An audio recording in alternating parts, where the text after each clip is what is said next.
Hey there, I'm Curly, and welcome to Unfiltered and Undiscovered, the podcast where three music lifers dig into the songs, the stories, and the legends of music that may not have crossed your radar yet.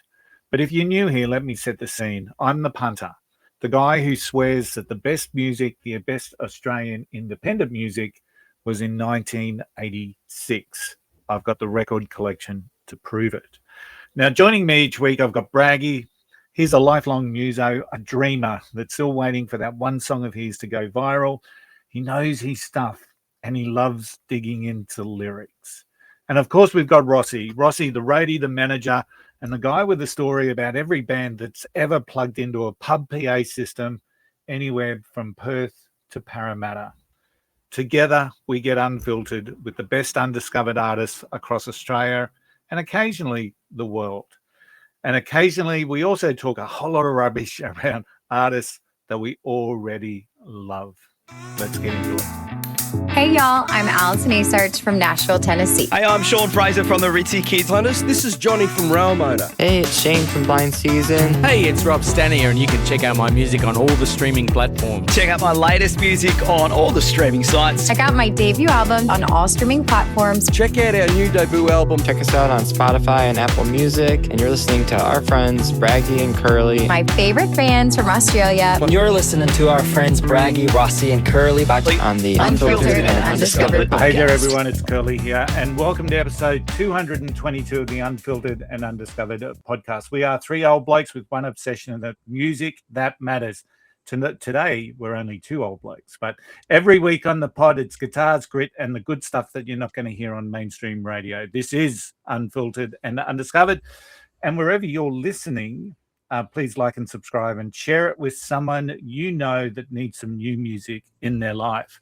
So we've got a very special episode to this. Well, for us, it's this morning. For our special guest, it's yesterday afternoon. Of course, I've got Braggy here from Adelaide. How are you, Braggy? I'm very well. I just realised, and our guest is not going to understand this at all, but it's the Richie Benno episode 222. So we'll explain that to Jonah later. So let me introduce our special guest, and it's a gentleman from Nashville, but I'm going to tell you it's very unconventional Nashville. So Jonah is a rising Nashville artist who's breaking away from the typical middle-of-the-road approach most emerging artists take. Instead of chasing trends or watering down his sound to fit the mold, Jonah is building real momentum by leaning into raw storytelling, high-impact visuals, and a genre blurring style that sits miles away from the published stuff that you sort of identify with in Nashville. So welcome to the show, Jonah. Your last name, Kraut? Yes. Awesome. Yeah. All right. So welcome to the show, and thanks for joining us. Thank you very much for having me. It's an honor to be here, and I've enjoyed kind of catching up with what you both are doing on the podcast. And really, for me, it's been, I don't think I could have told you anything about Australian music. I went to school with a jazz player, Julian Wilson, and I think he's back there playing. He was in the States for a while, but I had to really do some research and learn a lot, and I'm still learning a lot. And if there's time, I'd love to ask you some questions. But music from Australia is just something I'm not familiar with, so it's great to kind of have that world a little bit open. Awesome. Yes. Yeah, it is different down here. I guess it's kind of like Canada, maybe. It's kind of a lot of artists that you don't realize are Australian. You think are British or something. But yep. Jonah, so you're in Nashville. I feel like we've been listening to your music yesterday and today, and especially this last album you've got. I can see you've come on a journey from the albums before, but you're from Nashville. I feel like you should be in San Francisco in the 60s. Yeah. How did it all happen for you? How did the music thing become a thing for you? I grew up playing music. I started taking cello from a young age and was fortunate to be in a school system that supported that. And my parents were, had enough money that they could support it for me. And that's what I did growing up. And it wasn't until I, got to my adolescent years that I started messing around with the guitar, and a lot of the kind of noodling that I would do on the cello was now sort of funneled into something that I could, make something with on guitar. Not just, rock and roll, which I was listening to, Jimi Hendrix, but one of my guitar teachers, or my first guitar teacher, really gave me a lot to listen to. So one of the things I got into was jazz. And so I was consuming a lot of music at the time. And the wonderful thing for me about jazz was that improvisation was that was what you were doing. So listening to, the classic jazz artists. And then I remember thinking specifically that I wasn't going to pursue a music career on cello. And then, a few years later, it just kind of came back at me and I wanted to pursue it, but on guitar.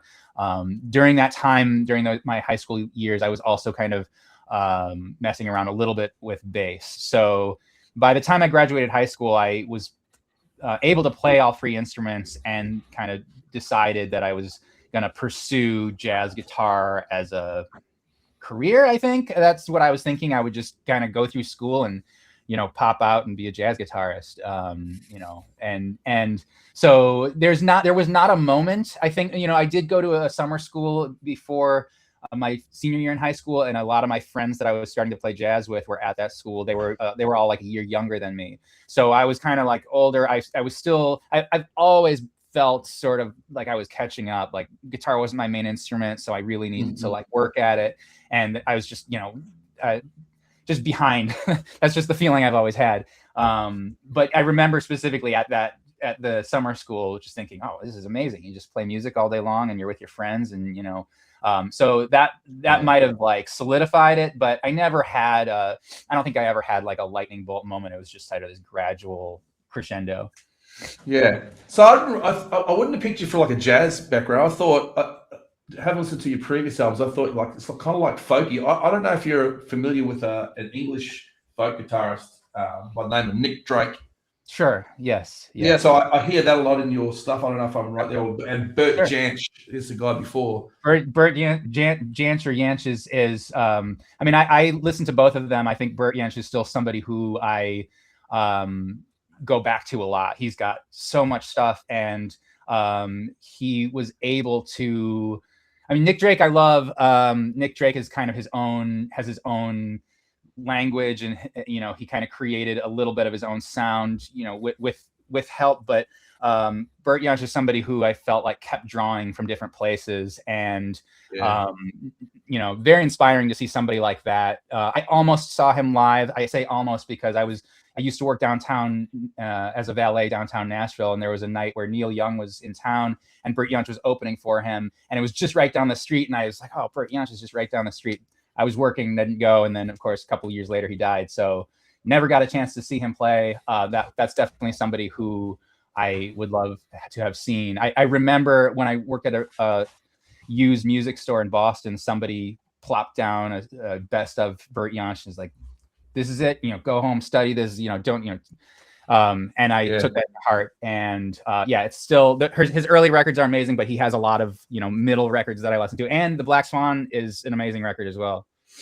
Yeah, well, you obviously, I've listened to Nick Drake and a little bit of it, but I'm not obviously as into it as you are. So, I'm just happy that I got that right.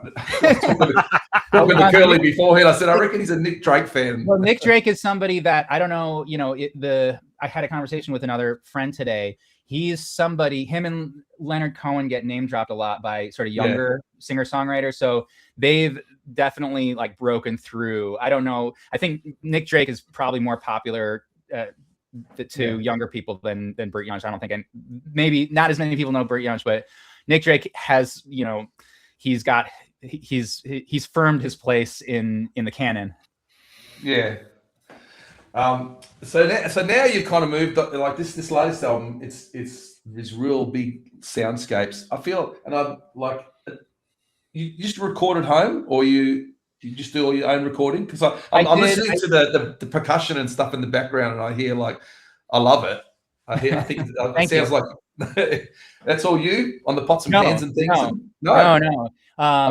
This record, that last record, it was 4 of us in a room. Mostly it's live. That there's that percussion on that song, Firelights. I think you're talking about. Harry Dean too. Oh, Mm. that's just my drummer. That's Herschel Van Okay. Dyke. That's cool. Yeah, we got together. We did that record in one day. It's how I did the record before, and it's exhausting. I wouldn't, necessarily recommend it. But it was just something I knew that we could do. And so, you get in there. I don't like having rehearsals. I'm happy to send demos for people to prepare, but I'm definitely looking for something where we're kind of figuring it out on the fly. And I do remember with Harry Dean, it was like I felt a little bad. I think my relationship with drummers is a little bit, like kind of combative, not in a bad way, but I just remember kind of, do more, just do more. And I just kept like asking him, just kind of kept wanting him to push it.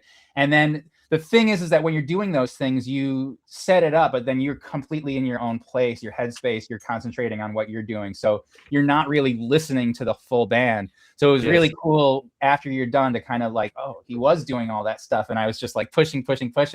But yeah, I mean, I think for me, the percussion, the drums, everything rhythmic is like, I think the most important thing to get as a bass.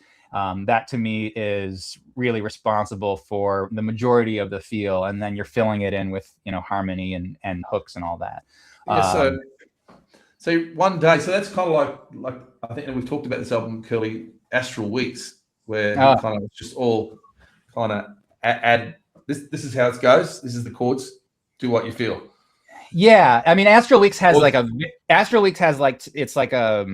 like a mystery about it, and I don't know if you've read the Lester Bangs chapter on that, where it sounds like everybody's in a room, but then he gets this anecdote of like, oh well, he just walked Van Morrison, like just cutting the vocals, walking out. So it's a lot of that is Richard Davis, the bass player, doing overdubs. So we did a little bit of overdubs. I mean, I don't know. I think you're right in that you're basically honing in on a feel, and whatever you do, like, just kind of has to match that. If everybody's in line or just kind of like feeling the same thing, there's a synchronicity to it. And it can be really grueling work, even if you're doing overdubs.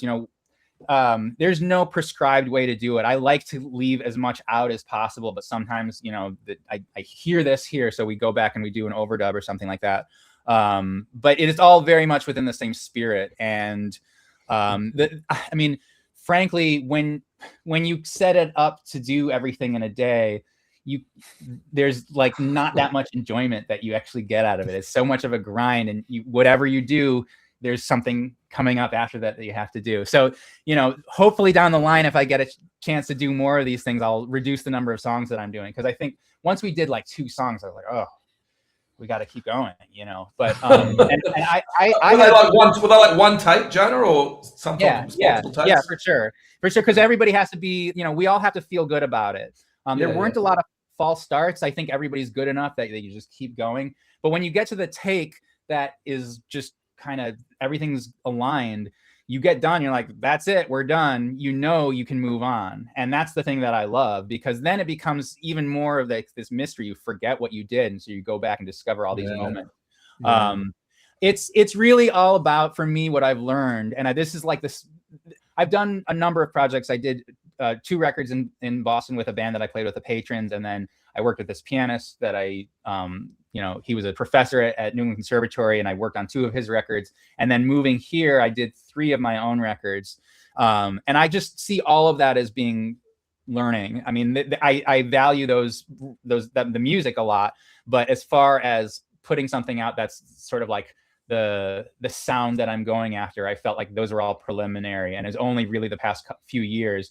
And what I think I've learned is, like, everything that you decide you're going to do beforehand, whether it's the song or the players or the engineer or the studio, all of that matters. The time of day, how you're feeling, it all matters. And the more I do it, the more I kind of like, oh, so like I was able to, what I found for myself personally from this record is I hear a lot of that tension. Like, I hear myself I'm still sort of like looking for myself to get into a little bit more of a relaxed character instead of, I hear myself being a little uptight on that record for certain songs. I think, I mean, like, I don't want to hash it out too much because I'm happy with everything. And I know I differentiated the songs, but even so, you know, the process is, you get to the end, you're like, okay, there's some things that I can do a little bit, or maybe this thing that I really like, I can do more of that, or I can get myself into a mindset to do more of that. And I feel like, you know,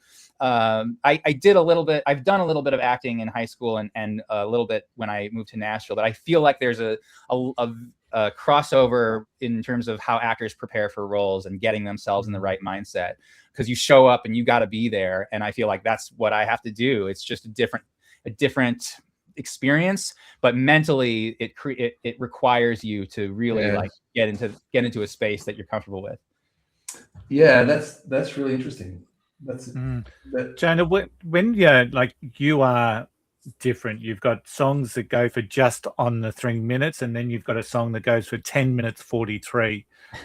So I'm interested in the process that when you're working on, you know, a song or a project, do you get the vision first of what you're doing, or does it sort of come in bits and pieces? And then I guess why the difference between what's the big difference between a 3-minute song and a 10-minute 43 song? That's a great question.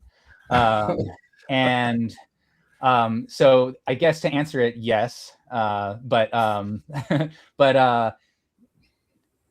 things can happen any which way. You know, you can get an idea for a song from a phrase, or from a chord progression, or from a melody, or from a rhythmic pattern.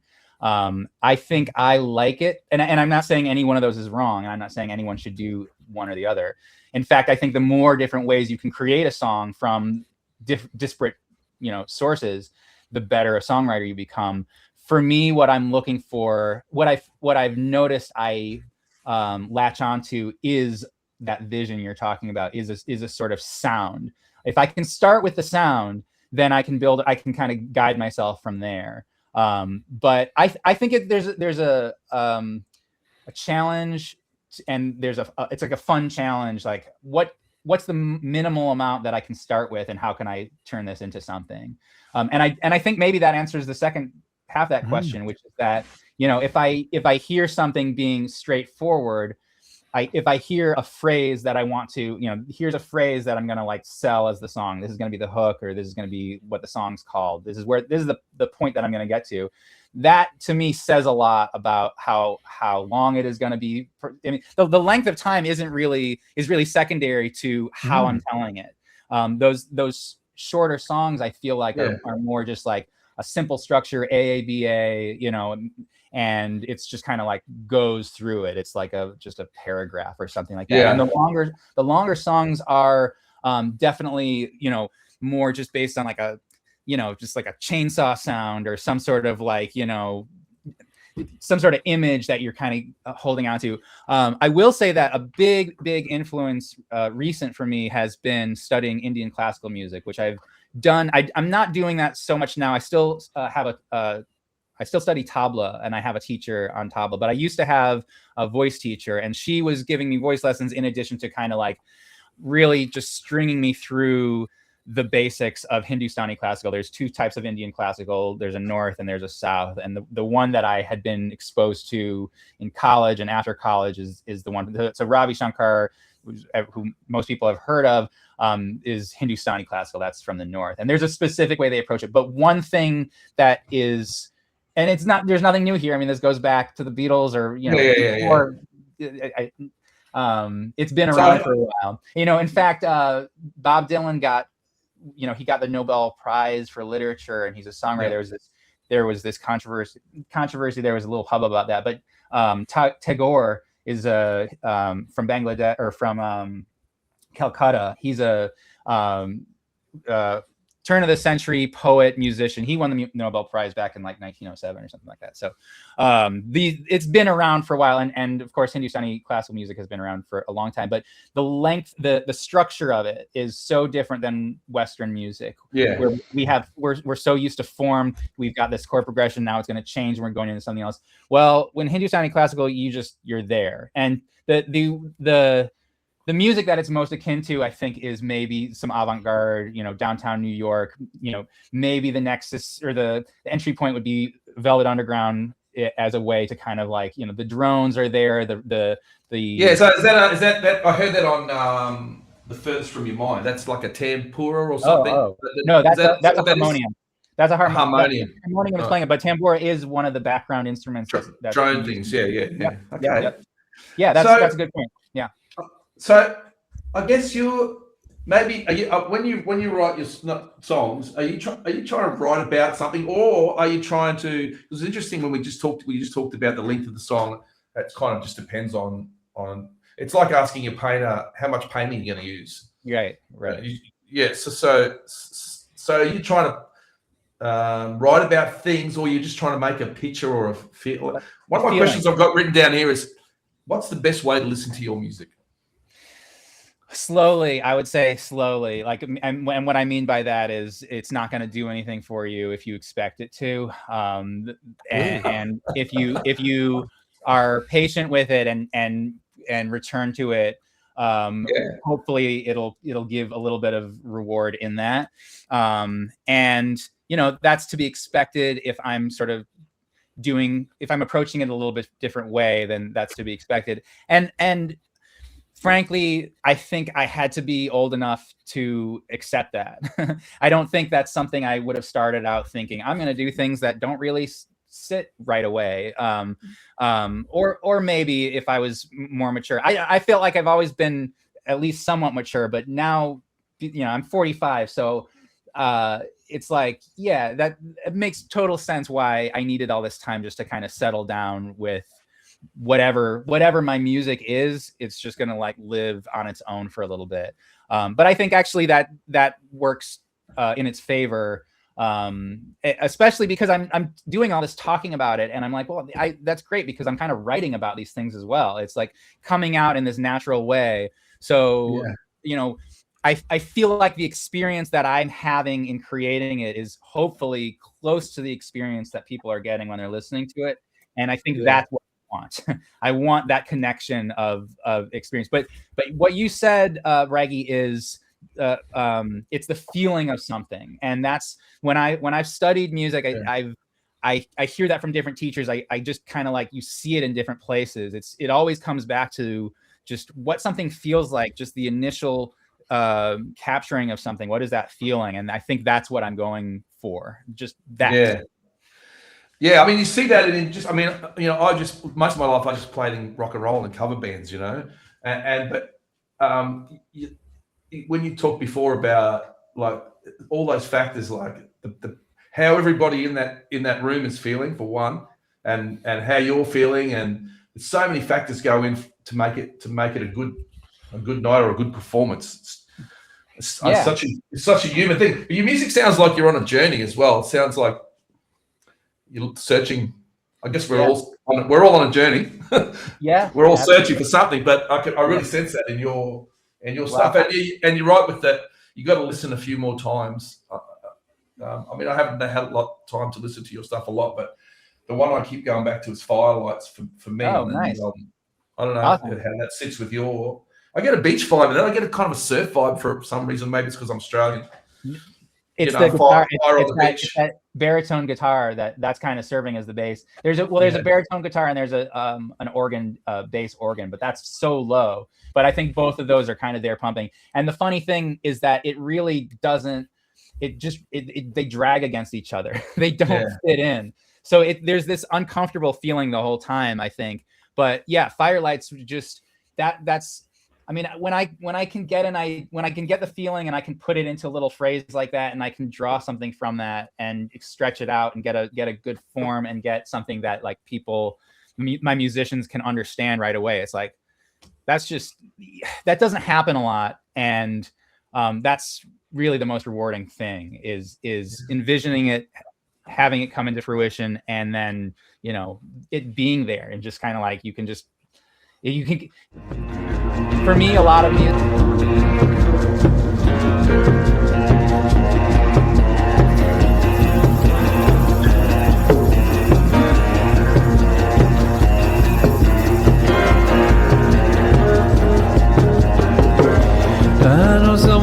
can talk about.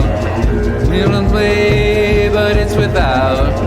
Little bit, but it's a lot. And don't know what I have or what I've got. Got the firelights. Got the firelights.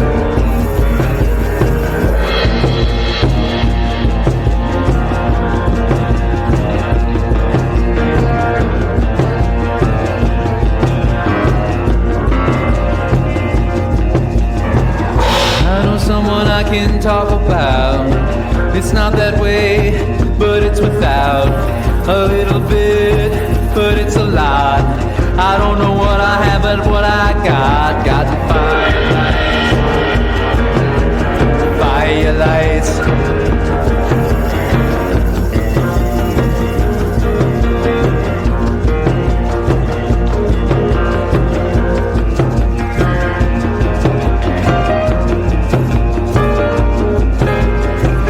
Like it fell out of the deep blue sky, but all the while it's been rolling by, and now this time it's below our feet, stuck at the bottom of the deep blue sea. It's a firelight. For me, a lot of music is when I listen to it, it kind of changes. And unfortunately, with like most of the music that I think is out there, for me, I can like put it away. Okay, I know what this is about, or I see something past it. And to have something that I put out that is worth going back to, like that's all I want. Yeah, that's all I want. That's good. It's almost like you're for the listener. There's an exploration here that they're going through. It's because I've listened to the majority of your first album, but every time I go back and re-listen, I'm discovering something new, or appreciating something new. And there's just a well-crafted space in what you do, and space and pace would be the things that stand out. You're not in a hurry, and that comes across in the music as well. So, I don't want to use the word trance, but you can almost get into like a meditative state, tuning into what you've produced. Yes. There's the song I did on my prior record. The prior record I'm talking about is called I Tiresias, or This Is the Story. It's a long title, but the last song I do on it is called Body. And that is a longish song. I think it's the longest track on that album.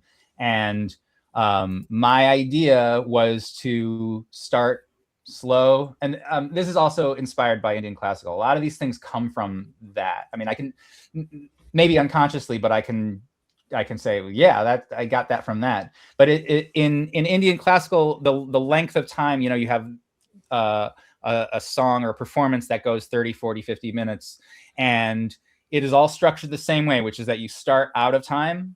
It's just that they call alap.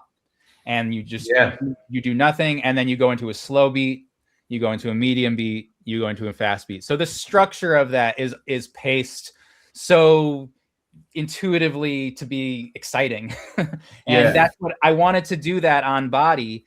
And it's funny because I knew already going into it, it was a big ask for musicians to just, hey, can we just gradually get faster?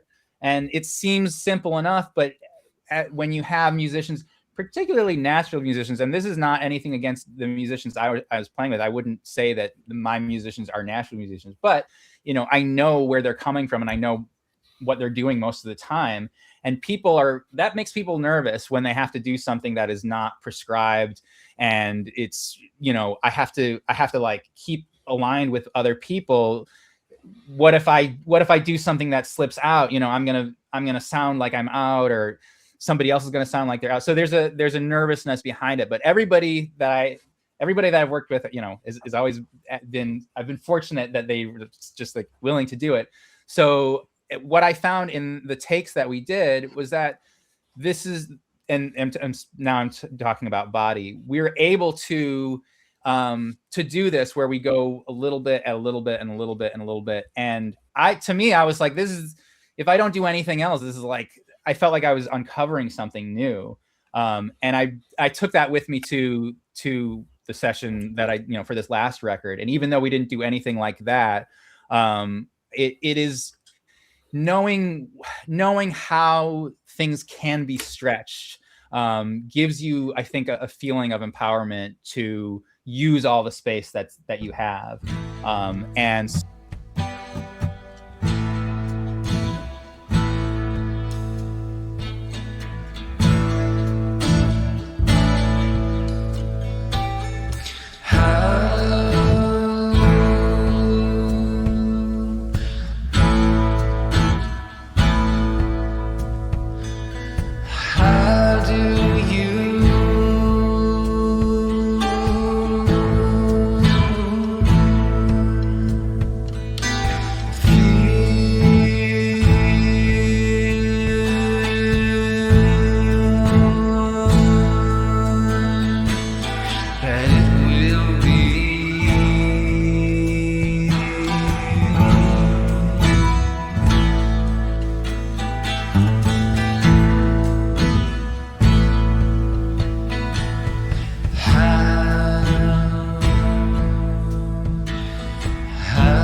and so, even though I'm saying all this, and I'm like, well, you were just like worried about this and you were worried about that. And it's not like you were like, oh, let me explore this space, but it's in there. You've kind of like built it into your foundation in terms of your approach. I know I can do this. I know time is flexible enough that I can play with it. And I just feel like this is the tip of the iceberg. There's a lot more that people could be doing with this. There's a lot more musical freedom that we have if we're not worried about coming in on time. And I know that's no, I understand. Yeah, so that leads to the question then: if you this last album you made, going into the future, like what are you going to do next? Do you think you want to try and improve what you've done now, or will you stretch further? Yeah, I mean, yes, I think my instinct is to stretch further. I think that's what I keep telling myself, or when I talk to other people, I keep telling other people that it does come back to going further. There's in a sense, it's instead of a trajectory, it's a depth. You're going deeper into something. But again, I wouldn't want to approach anything with that. I wouldn't want to approach my next project saying, I want to go deeper. What I would want to do is have some input. Like I want to have some way to get into something. And that would be as abstract or as crystal clear a narrative as possible. But I want the idea to be there. So I want everything else around it to serve that. So I'm definitely like interested in not doing anything that I expect to be doing. I want to do this. That's really good. I'm definitely interested in doing something that I don't expect to be doing. Yeah, that's good.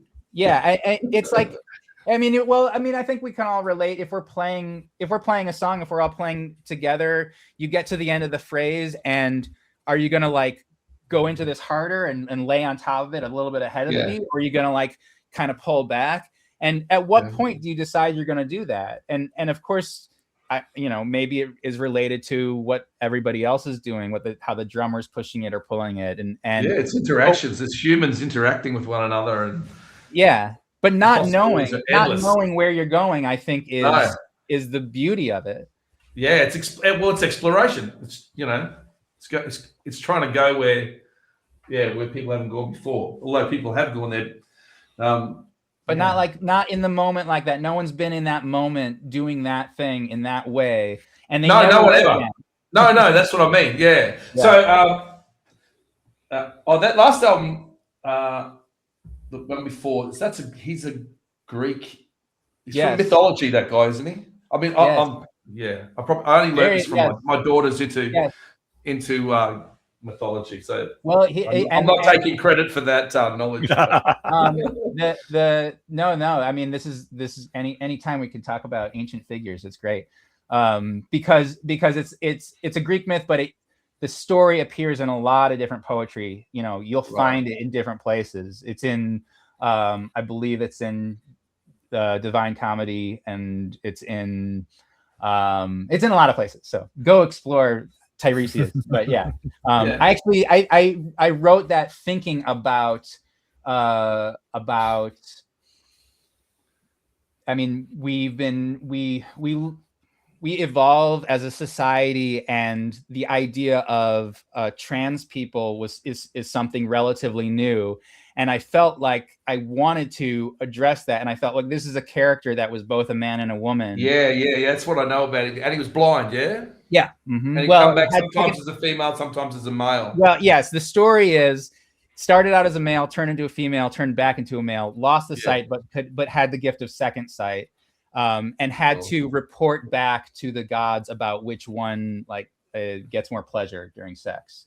So there's a lot of little details about that, but none of that mattered as much as here's a character that has been both male and female, and I just felt like this is nothing new. You know, it's new in some ways. It's new in a societal acceptance way, or a rejection of that acceptance.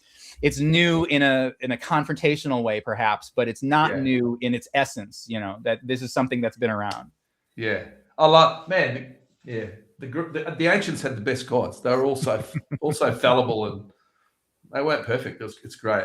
Yes. I love it. Yes. I just thought I can see now why we're talking, Nate. I can see now why you don't know a lot of Australian bands. I think a lot of them, I think Long Way to the Top, Highway to Hell by AC/DC. We're not approaching that thing. I love that though. There's a band in I don't know if they have you have this in America. I know it's in England and other places around the world. It's called World Music Festival, and here in Adelaide, where I live, it's called WOME Adelaide. WA, World Music. It was started by Peter Gabriel, and we have all these bands there'll be a band from Africa that these guys have just come from someplace like homemade guitars and things, but we have jazz guys. There's an Australian band called The Necks, as in the Necks, N-E-K. They're a three-piece. They're a three-piece, N-E-C-K-S. They're a three-piece, and their philosophy is they know they're going to start with silence, and then they have a point where they want to get to, and they just go for it from there. So I think that should be your introduction to Australian. Well, that's good. I was going to ask you, Mike, because I was listening to a lot of what I found interesting was how the sort of British invasion, and I listened to your sort of best of Australian, and what struck me is that these bands are very much catching on to the Americanized British, and you know, but what I'm curious about is, because the whole British folk scene, I think about it as Jackson C. Frank playing in London, and then Paul Simon seeing him play there, and then from that point everything just explodes.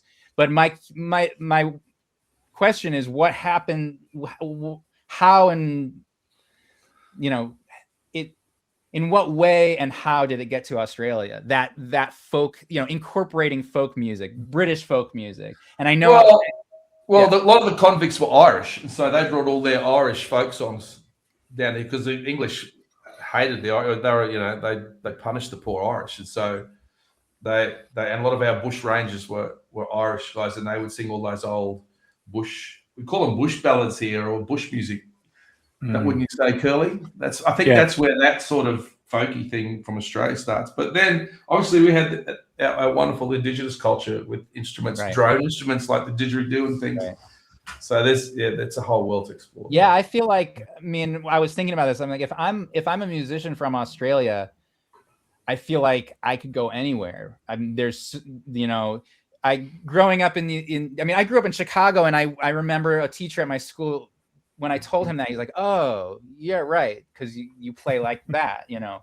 And I was, "Oh, okay." Like so there's a narrative, there's a thread. You know, you know who Muddy Waters is. You just, you know, it comes through, and it's very step by step. You know, you miss a lot, but there's not that narrative in Australia, and I feel like that is a boon to any creative mindset, because you just draw from whatever you want. You know, you can create it yourself. Your music would definitely fit in some of our landscapes out here. For sure. Yeah. And coming from, obviously we're Australians, we're getting a real sense of, we can listen to an artist and almost pick up where they're from. So up in the Kimberleys in the northern part of Western Australia, which is, you know, such a beautiful space, you get the Coral Sea and red dirt. So it's just such a fascinating contrast. But they're producing music that is noticeably different because there's a visionary stuff to it. You can encapsulate the landscape with that sort of music. So we're sort of getting to that stage where we're getting the influences in certain areas that are really starting to showcase I don't want to call it like a style of music, but it's more of a feel. I think, and your music to me is a real feel. I mean, yes, you're listening, but it's the emotional, and once again, the word that comes to my mind, it's an emotional onslaught when you're which is really interesting to say when there's so much space in your music and it's just happening in its time, and the emotions that you're capturing for the listener. My big question is, Nashville has got, you know, the music capital of the world. You've got Broadway with all the honky tonks. You've just got this whole theme around Nashville. You don't fit into that. But what I'm interested to understand is, where do you play live, if you do, and what sort of bands support or do you support, with what you're doing? Thank you for the question, and thank you for all the wonderful insight, because it only gives me I don't know, it only gives me more impetus to keep going when I hear stuff like that. But to zoom out, because for me, moving here was not just about moving to Nashville, it was about moving to the South. And Tennessee itself, I think Tennessee, I could make an argument. I've made this argument that Tennessee is the best state for music. Maybe not the best city. New Orleans is, you know, maybe the best city, or you could go and a number. I mean, every city has its own particular things, which makes it what it is, especially if you go back in time and you look at you know, the pre-war stuff, 1920s, 1930s, everything was so different from place to place. Okay, I'm getting sidetracked. Tennessee has Memphis, it's got Nashville, and it's got East Tennessee. Chattanooga was just where Bessie Smith was born. And in Memphis, you've got all of the Sun Records and, you know, all the black musicians. Yeah. Memphis itself was kind of like in a way, it was like where Mississippi condensed and spit out a urbanized, you know, like a real commerce for black people. And the music itself that lived there, I think, is probably, I mean, I think some of the best bands ever were probably playing on Beale Street in the 30s. That's just kind of like my instinct. But if you take all three places, and then Nashville, I've been in love with country music, I think, for about 26 years. And I know that because I just rewatched the movie You Can Count on Me. And that was when I first really started to hone in on Loretta Lynn. I remember checking out her CDs from the library and just putting it on and playing it. It was like, it was completely out of my radar. So by the time I graduated school, I already had a respect for Nashville, for Nashville, for country music. But moving here and being in the place where all this stuff happens, has always been special. And I have, you know, a lot of experiences where I'm being in this place where there are people playing. Incidentally, it's not happening on stage as much as it's happening in people's houses. So I guess that sort of leads into the question you had about playing out live. And I don't know. I cannot answer that. But I'm figuring that out right now, I guess I should say. But I historically have not been able to have whatever I did, I felt like I can't keep doing this. It's got to be different. It's got to look different. It's got to feel different. And I, you know, it's a hard thing to swallow, I think, in the moment. And it certainly grinds at you when you can't sort of just like, why am I not feeling like I'm getting anywhere? Oh yeah, I'm not actually going out and playing shows. So the other side of it is that like I've been working more on keyboard and just playing solo on keyboard. And that's something that's only very recent. I mean, I did do some composing on keyboard, I think, you know, 10 years ago or so when I was making those first batch of records, but not committing to it as a performing instrument. That is an element I feel like would enable me to do more solo stuff. So that is half of it. I think I do want to pursue the sort of well, I'll say I've played gigs and I've played music where I've been in the background. I think that's what I've done most, where I'm just playing guitar background or piano background. And I've learned how to do that to the point where I'm like, I can do this. Like, this is fine. I'll just play solo and just be on like wallpaper music. I don't have to prepare that much. And I did a gig before the holiday break, where I had to do that on cello, and that was really hard. And cello is not something I've kept up. So, but you know, you get a call and you're like, I could say no to this, but it's a solo thing. It's, you know, it's not going to pay that much, but it's a gig that I can prepare for. So I said yes to that, and I'm saying yes to another solo cello gig, and I'm just forcing myself to do these things that are uncomfortable. But what I think I'm learning is two things: is like how to prepare and then how to adjust on the fly when I'm there. So all of those things I think I want to bring into whatever I'm going to do, whatever gig comes my way. I really do not want to present myself in a way that is traditional. I don't want to get on stage and say, "Hey, everybody, look what I can do." Yeah. I want there to be an element of subversion going on, and I want there to be some what I refer to a lot is the scene in Mulholland Drive, where they go in the middle of the night and they go to this theater and they see this woman singing, but there's a man playing trumpet, and he say, "What you're seeing is an illusion. We're not actually playing music." But it's so convincing. And then David Lynch does this thing where she's singing, but then she falls dead, but the voice is continuing on. There's some subversion that happens, and you're watching these people watch it from the audience. You know, that type of thing is a magical moment, I think. And it can mean so many different things to people. So what I'm after is to do that. And I think finding that is going to be just dependent on the night that I'm playing and where I'm playing and who I'm playing with. But I'll say that, like, I haven't been able to get to that point, but like, that's, I think, where I'm going. Yeah. Okay. Well, you're in the right place, I guess, to try and do that.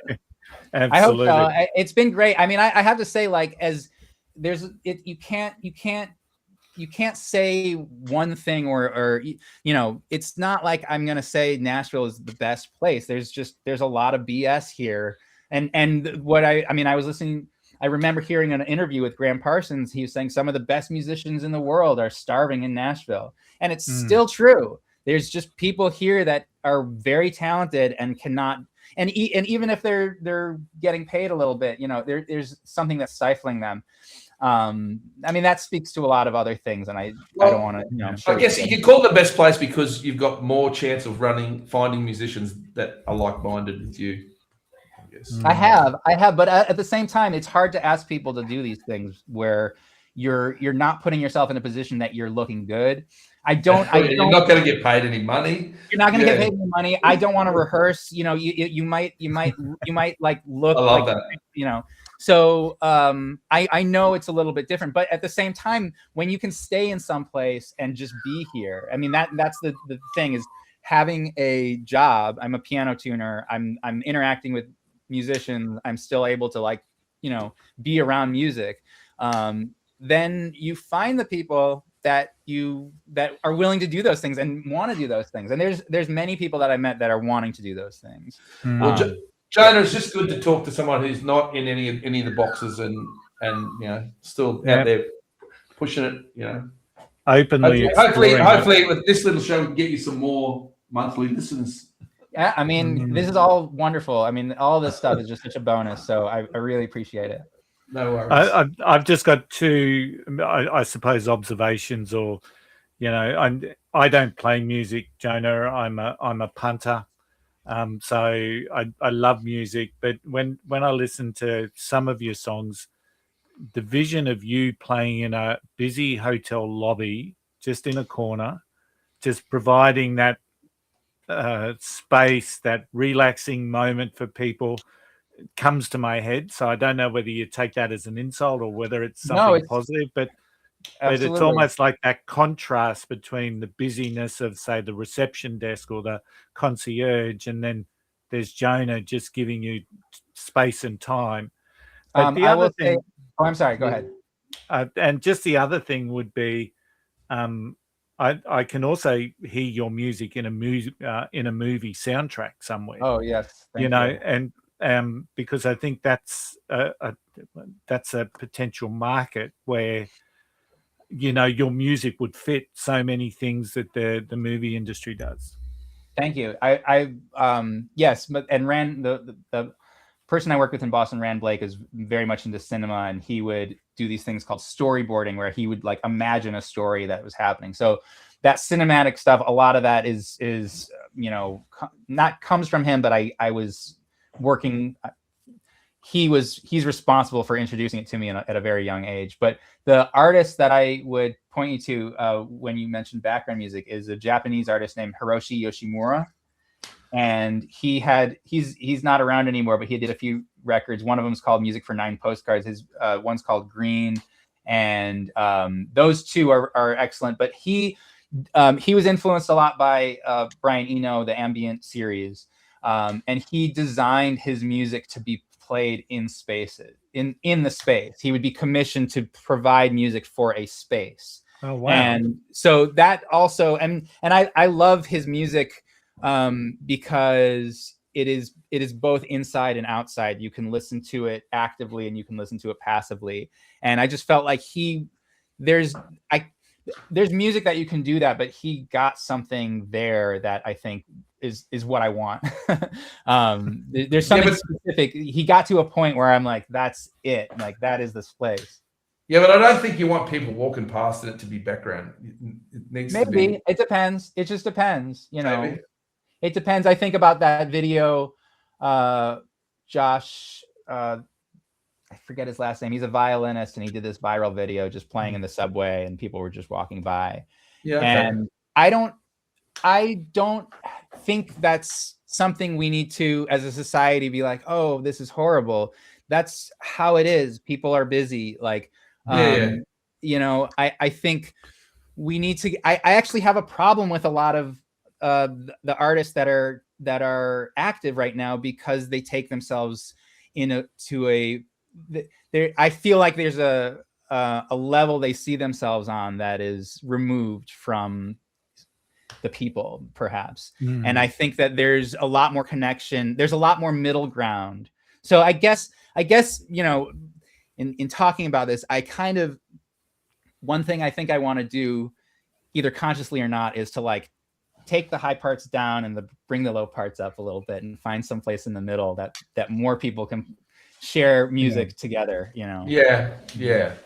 See, Braggy, the way I sort of have that vision, I think the music captures people, even though they may be in a hurry and they're staggering past. Yeah, They no, just I don't get the re- point now. Yeah, you're right. Yeah. They don't. The reality is they don't know it's captured them until later on when it starts. Those couple of notes start drilling in their head, and then they probably sit back and think, "Well, I wish I'd stayed around and just allowed myself to fully embrace what's going on." So Yeah, I but guess it's different. It's different when it's different for the average. Like Jonah said, we shouldn't put the average people down like that. We shouldn't have to make them sit and listen. Let's just let the music seep into them and it'll maybe win capture them them. over. So Jonah, you've got some Straight new up. music coming out. Is that right? I feel like I'm at a busier point in my music making than ever. I've been collaborating with my old bandmate Matt Barushko, who's an English professor, and he started sending me some of his demo ideas last year, and we did a bunch of them, and I just did some demos. I mean, he was sending them to me, and I was kind of like figuring out, moving things around, figuring out how I could best perform it, and then sending it back to him. And so we did a few of them. We started talking about doing a record, but then at the end of last month, I saw somebody putting an ad for doing a Tiny Desk. I don't know if you know the NPR Tiny Desk. Yep.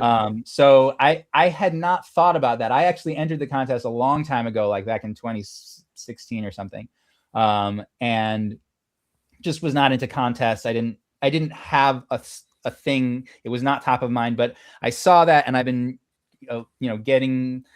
doing this and that, getting a little bit more momentum, taking a lot more opportunities. I mean, I'm meeting my person, Courtney, who you know, so it just kind of was like, oh, I could do Lucy Gray. So this song, I had been already thinking about this song that we had worked together, Lucy Gray, which is based on Wordsworth. So Matthew is what I knew him, and he was getting his master's in English, and he went on to be an English professor. So he is very just like comfortable in different elements of English literature. And one of his I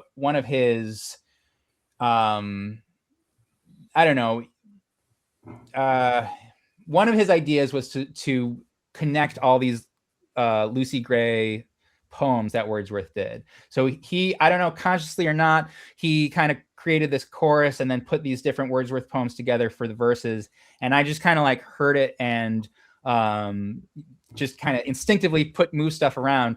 Later on, going back, I was like, this is a great song. I knew something was there before. I mean, there's like an energy to the song based on all three. And Matt and I talked about it, and he wrote a little thing of us having a conversation. So you can read it. It's on his Substack. But I'm sure that we can connect those links later. But it was a convergence of things that led me to think I can just do this for Tiny Desk. So I followed the ad that I had, or this post that this guy Max made, and made that happen and got that in. So just doing that was an experience, and then having Matt and I talk about it. There's a lot. It's like a very deep well now, because once you open the door for like romantic English literature, it's like, and this is sort of what I was talking about, how everything is sort of relative to the project. Like if you can imagine something, then that gives you an in, and you can start to create, you can start to world build with that. So I envision Matt and I working on more stuff. I don't know if we're going to write, a Lucy thing or how much poetry, but there will be something, with that I'll be doing. Meanwhile, I have friends here that I've been like talking about getting together with. There's a guy who's really into power pop, Bradley Sellens, who's like keeps wanting to write with me. We wrote like a little bit of a song, and another guy, Michael Souther, who is a throwback honky tonk singer. He knows thousands of honky tonk songs, and that he's somebody that I met when I first moved to Nashville. So I'm like, we did covers before, and I've been telling him like, no, we need to write now. Like, we need to write songs for you to sing. So those, just like, okay, well, that's a lot of stuff right there. But I feel like if there's an opportunity, I will write for that opportunity. If something comes down the line where it's like, we need this, or here's something that I could do for that, I want to focus on the thing itself, as opposed to like, I've got something to say. I don't really have anything specific to say, but I will find a way to say something. I don't think we've ever had an episode, Curly, where we've gone from Greek mythology to the English romantic poets and to power pop. Right. Fantastic. So I don't know what headline you're going to put on this episode, Curly. I tend to agree with you. Hey, Jonah, just to start wrapping things up, tell us about your relationship with social media and where should people check you out? Yeah, well, I have a tenuous relationship with social media, but people can check me out at Jonah Kraut on Instagram and TikTok, or Jonah.smusic and on Instagram, which is Jonah's Music with the apostrophe as a period. But I also have a website, Jonah's Music, which is always being updated, and right now it's just it's a lot of, it's pretty verbose. I do want to go back and edit it, so the next time you see it might be different, but it's got links to all the most recent stuff, and you can check out my music here and there. And it's a lot. I mean, I was thinking about how much stuff I actually have out there, and it's like, this is a lot for somebody who, but it might be a little overwhelming. I hate seeing when I discover somebody new and I'm like scrolling about how many records they have. Like, well, where do I even start? Hoping it's not too scattered, but I know it is. Well, I just like the early years. Jonah Kraut, the early years. That's great. Oh, best of the early stuff, isn't it? The best of the best. Best of the early years. That's it. So that's a great title. Jonah, it has been awesome speaking with you today. You've really created such huge awareness around your music. And truly, it's something that is a little bit out of the ordinary. We're used to talking to people looking for the cookie cutter approach of producing a song, getting it out there, getting it on radio, and becoming hugely successful. And it's just you. I mean, you deserve all of those things, by the way. But it's just a different approach. So. So thank you so much. So our next show, for everyone else listening, our next show, we feature Star Crazy from Sydney, a young, complete, it's separation from Jonah's music into a young power pop band. A young power pop band, absolutely. So and they'll be joining us on our next episode. If you've loved what you heard, hit follow, share the show, dig deeper onto our playlist. Available on Spotify, Apple, Amazon, and YouTube. Of course, we've added the songs we've spoken about today into our Unfiltered and Undiscovered Every Damn Song playlist. So more artists, more stories, more reasons to listen. This is Unfiltered and Undiscovered. And thanks again, Jonah. It's been a real pleasure. Thank you both. It's wonderful to talk to you.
what you made me.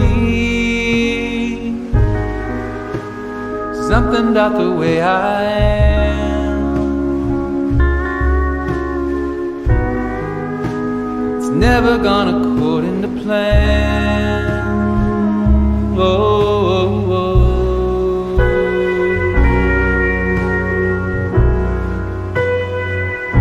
That's a wrap for this episode of the Unfiltered and Undiscovered podcast. If you've liked what you've heard, please do us a favor. Hit follow, leave a rating, and share it with a mate who needs some new music and a little bit of laughter in their lives.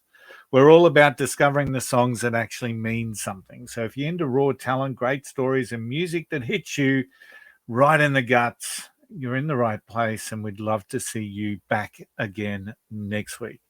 Don't forget our Spotify playlists. Every damn song, every track we've ever talked about, rising female country artists, and undiscovered covers.